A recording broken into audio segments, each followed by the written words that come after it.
is a triumph of human endeavor. It will change our perception of the world.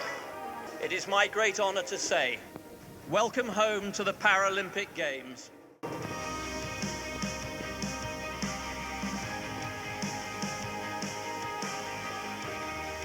Welcome home to a movement that shows what sport is all about.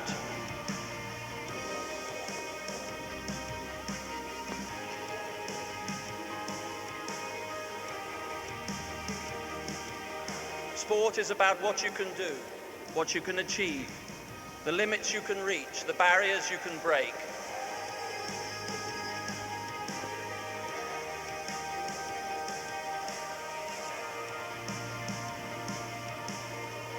Sport shows what is possible.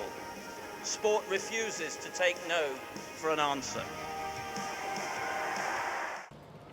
I'm Peter Legend and the documentary is detailing the key moments of the history of the Paralympics. This is Paralegacy. I knew that it had been started by a guy called Sir something Gutman? Yep. Ludwig Gutman, I think. Yep. Yeah, Professor Sir Gutman. Yeah. Well, Professor Sir Ludwig Gutman, which is what he preferred to be called, and he developed an illustrious career as a neurosurgeon.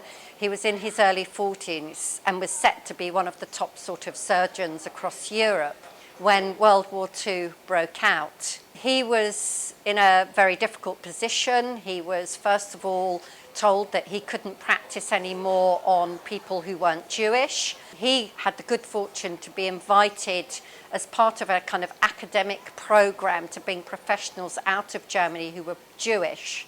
But I always reflect how difficult that must have been, because he had a young family, he was leaving behind a career, he was going to a country that his country was at war with, and he was Jewish at a time when anti-Semitic feeling was really, really strong. Fortunately for him, he got a job doing research. It wasn't kind of dealing in the public face as he had been doing, but it was that work that came to the attention of the British government whilst they were planning the D-Day landings, knowing that they would get spinal injuries. And they invited him in 1944 to set up a specialist spinal injuries unit here at Stoke Mandeville, and it was the very first of its kind in the whole world.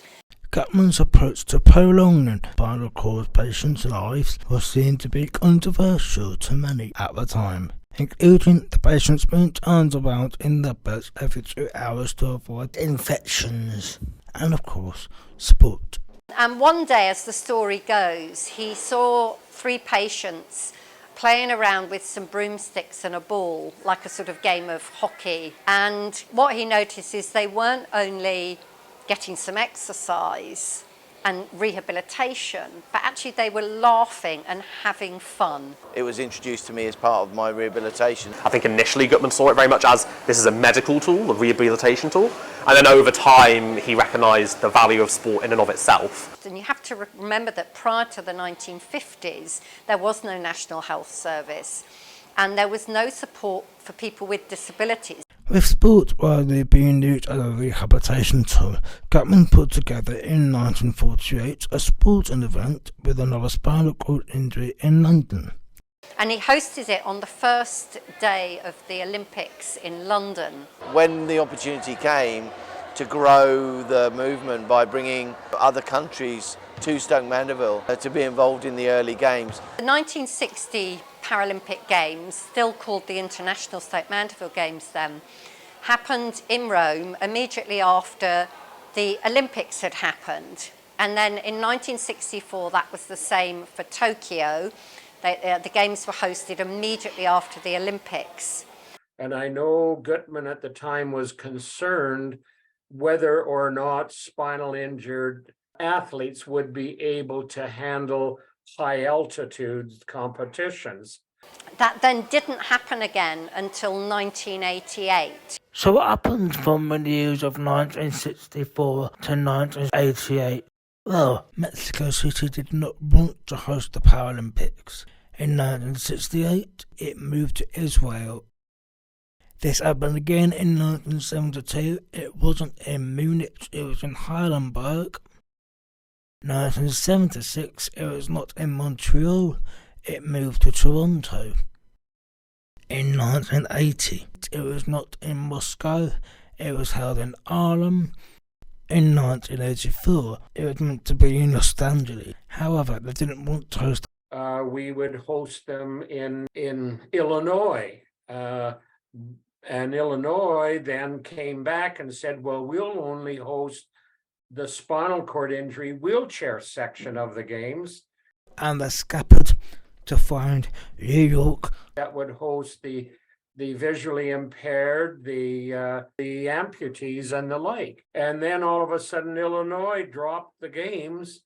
So they ended up going back to Stoke Mandeville. The way the local community got involved with the games, like I think a lot of people in the area volunteered as games makers. The local school, William Hard, they used it as extra accommodation for athletes. And we have some stories of people having to use these like kids' toilets as like these professional athletes. Yeah, it's very strange, but I think it's really interesting. All this changed in 1988 when Seoul was happy to host the Paralympics. And it's the first time in 24 years in Seoul that it's happened in the same city. And ever since then, it's always been held in the one city for both the Olympics and Paralympics. From 60 to 88, there was no plan. There was no relationship. And I think when he passed away, things faltered slightly. Now, it was that point, I think, that it could have all just collapsed, the whole Paralympic movement. I had an opportunity to meet Sir Ludwig Guttmann. I sat through a lot of meetings that Guttmann chaired, which always weren't fun because he wasn't the easiest person to interact with on a lot of topics because he saw it his way. And was quite forceful in ensuring that things moved in a direction that he felt was in the best interest. And he was extremely autocratic. It was his way or no way. He was a pioneer, and sometimes to be a pioneer, you need to have that sort of attitude. I don't think he would have achieved what he did achieve without that kind of mentality and that kind of approach. Because people would have just ignored him because, to them, not just disability sport, but disabled people were just not important. And he may not have always been liked, but he was definitely respected. When Ludwig Guttmann passed away in 1980, this strengthened Dr. Robert Stedwood's eagerness to create an organisation, the International Paralympic Committee, to carry on the work that he left behind. After these 1984 debacle, to say this cannot continue.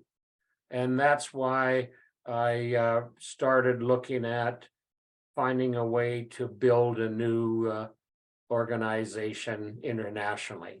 In fact, what I first did when I'd met with Samaranch in 1987, I said, I'm bringing forward a new organization with a new structure and governance, and I think you would be interested in it, but we need your support. He was very supportive of our new structure, particularly because my drive, my interest was to bring all of the disabilities under one umbrella.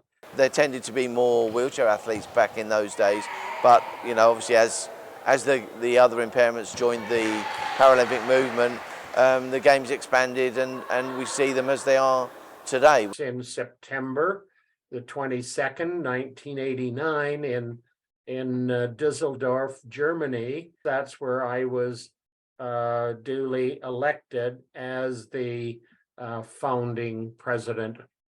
Here I am, signed, sealed, delivered, I'm yours. Here I am, signed, sealed, delivered, I'm yours.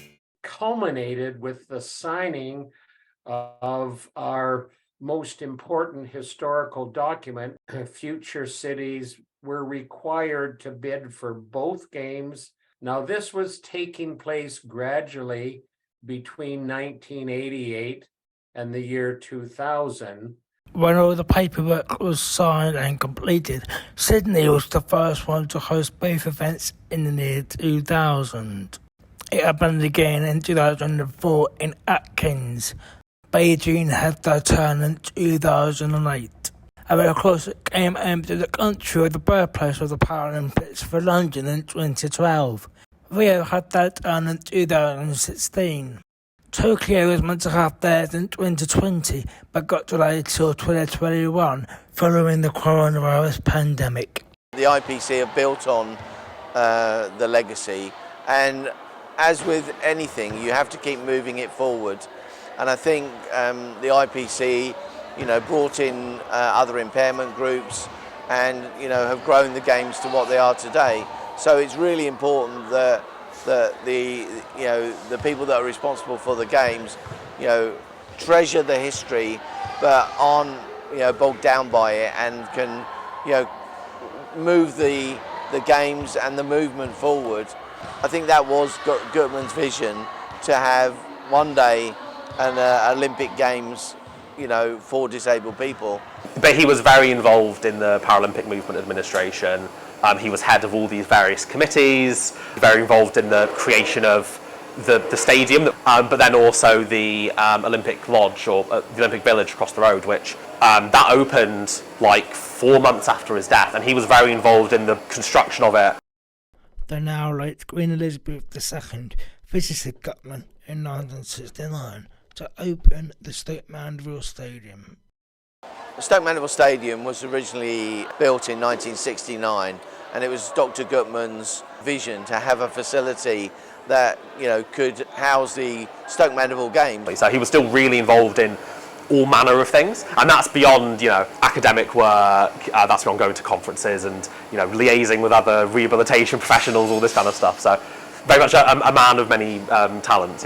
And of course, most of the documentary contributors have all mentioned London 2012 than any other games. For everyone in the United Kingdom associated with Paralympics or sports coverage in general, 2012 changed everything. Yes, there was a lot of hype around London 2012. And for me, that was really the moment where I realised, wow, this is what's possible for people with disabilities. This is what sport can do. I saw that actually this is something that I could do and would love to do. We were on the whirlwind of the London 2012 Games, which was going to be huge, and it was huge. London 2012 was a big game changer, I think, for the country, because the Paralympics were coming home about that, and we played our role in the lead up to the Games and had the flame lighting ceremony here at Stoke Mandeville. About how it changed attitudes towards disability. It was interesting, there were 2 reports came out. One came out from the UK government, I think it was DCMS, and one came out from Scope.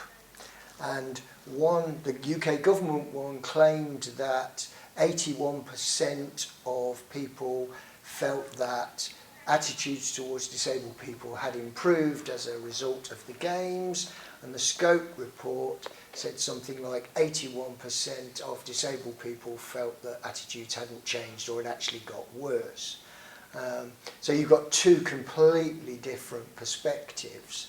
It did for a long time play second fiddle to the Olympics in terms of broadcast coverage. Channel 4 took a major leap forward in thinking about centering attention on the Paralympics. So you have this kind of cycle, and it certainly has a peak when the games are happening, and there's lots of talk, there's lots of excitement.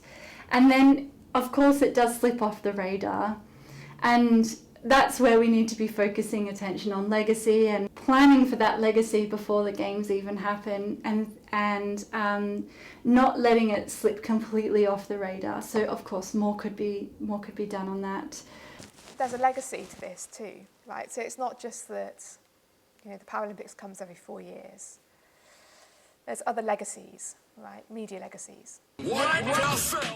As this documentary is about legacy, there is one show on telly that dominates contributors' attention. the last leg. As I said, love it or hate it, it's done really well, right? And now it's almost a British institution. You know, I get on with all those guys. I think we've got a similar sense of humour. You know, if one day when I retire, I think I'm going to be tapping them up for a job. That's right up my street. But yeah, yeah, Adam and the team there, Josh, they're really great people and love being on there as well, and just having the banter with them because they get it. You know, they really do get it. And yeah, they wanted to call us the Iron Lions. I was not up for that. But apart from that, yeah, they're a good bunch. It was meant to be only be the Paralympics. It wasn't meant to be a politician show. It was meant to be a 2012 Yeah. Paralympics highlights after show, and it just did excellently. And it was also a risk for Channel 4. Channel 4 took a bit of a risk with it. They knew it was going to be, it was a bit out there, it was a bit risky, and they said roll with it. It's been received quite positively. And it really brings those conversations into the mainstream in ways that had never been done before. Has society changed over time? Yes. I think there was a fundamental shift, and I think the London 2012 Paralympics and the work that Channel 4 have done has played a big role in that.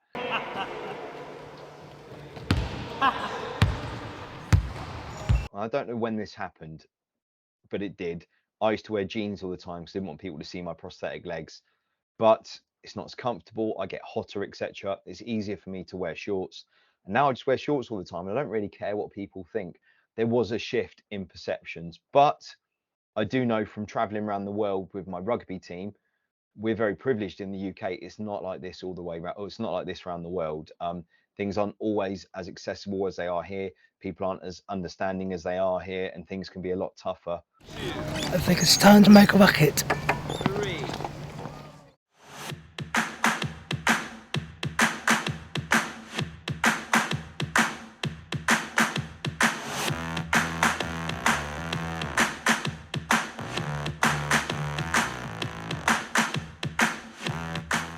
The National Junior Games is an annual week's event that happens every year. It's been running for over 13 years, and during that time, many thousands of children and young disabled people have started or continued their own journeys into sport. We've also seen Paralympic stars like Alfie Hewitt, David Ware, A. Appleton and Baroness Tanny Gray-Thompson take part to having attended the National Junior Games in years before. The Junior Games are really special because to see the joy of playing sports that, you know, the children who come here get is amazing. Go play sport for a week, meet people, socialise, compete. And of course Dr. Gutman created the environment that was welcoming for disabled people, and children are a natural part of that progression from his early work. It's passion for getting disabled people involved in sport. When the Junior Games were created over 30 years ago, I think they provided an opportunity for children with a disability to play sport. Quite often, particularly these days if they're in a mainstream school, you know, someone with a disability might not see many others with the situation that they're in. You felt fulfilled and like you were a winner even just by attending. So to come and take part in an event where they're not the only one and they can connect with people, make friends, have a whale of a time. But it was also really important to acknowledge how fun sport can be, which is so important to remember even when we get to this elite sport level. And maybe find a sport that they can be passionate about and can continue after the games. Those moments like that spark something inside of you, like sport is for me, and the Stoke Mandeville Junior Games does that. I knew about Dr. Gutman, but I never got to meet him. Sadly, he passed away the year after I had my spinal injury, and he'd retired from the hospital by that point. I guess maybe it was a shame that I didn't meet him, but I've met many of his family members, particularly his daughter Eva, who was our chairman and is a vice president of Wheel Power. With all of that in mind, what are the contributors' thoughts and hopes? I think ultimately the two will merge into one. That would be my prediction anyways. Now whether or not I want that to happen, I don't know. some of the more countries that haven't been as inclusive continue breaking down barriers. I like it. I like its separateness. I like its uniqueness. I like its own history and traditions. And I would be sad to see it kind of subsumed within the larger Olympic structure, and perhaps losing some of its quirkiness and the little things that make it unique and interesting in my opinion. But that's different than what I think will happen. That it continues to reflect on the history of the Paralympic Games, to see the impact that it's made on society. I would hope that our future of our games are led by more of our former athletes, because they're the ones that know firsthand what it's like to be a Paralympic athlete and what the future needs are. I personally think he'd want to be known still as Professor Sir Ludwig Guttmann. He was a doctor, and it was through that work that he became the father of the Paralympics, but that very much related back to his medical profession, his professorship, his expertise and skills and knowledge in spinal injury.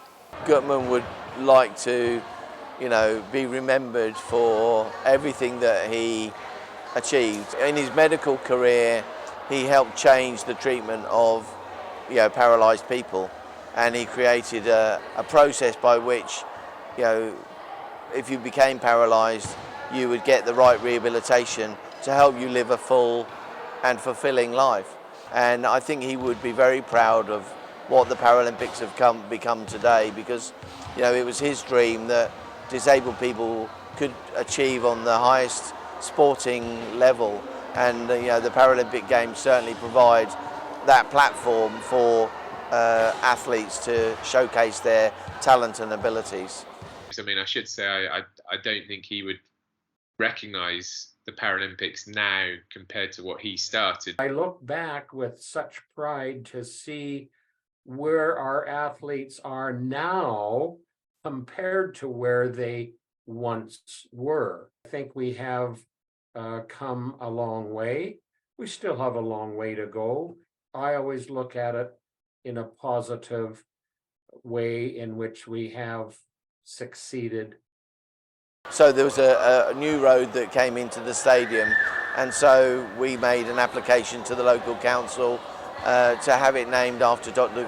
Guttmann, and I couldn't think of anything more fitting than having a road that brings people into the stadium here. So yeah, it's lovely to have it named after our founder.